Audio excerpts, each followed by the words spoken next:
Hey guys, welcome back to the another video. So in this video, we will be learning about how like combine rows from two different tables or two variables, and how to combine two different column from the two different tables or variables, you can say. So I'll create one data frame here, and I'll store the data of the empty cars.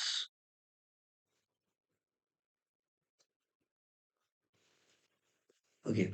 So my first data frame here, it has 32 variables observation and 11 variables, means it has 32 rows and 11 columns. Now I'll choose df1, my new data frame, and I store data from the df only. So my new variable is having the same.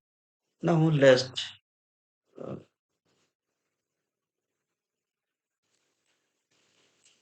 combine the rows of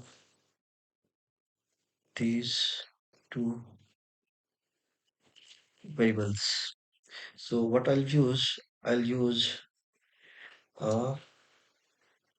df3, and I'll use r bind.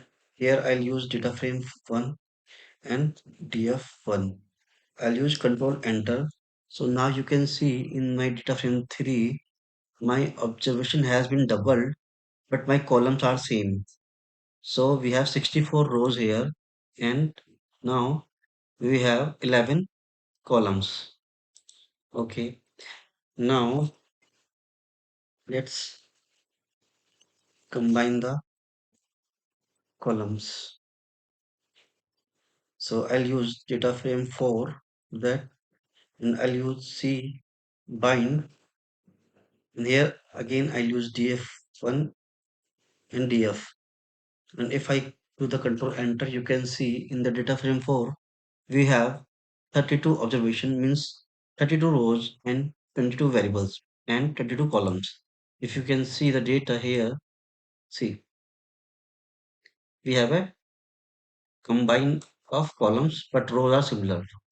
So by this way you can combine the two files according to rows and column, and but the data length should be same. If you're combining any rows and columns, the data should be the column should be same and the number of rows should be same.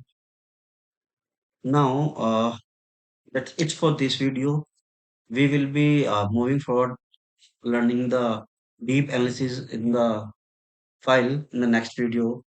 For the more videos, please subscribe the channel, and thanks for watching guys. Bye bye.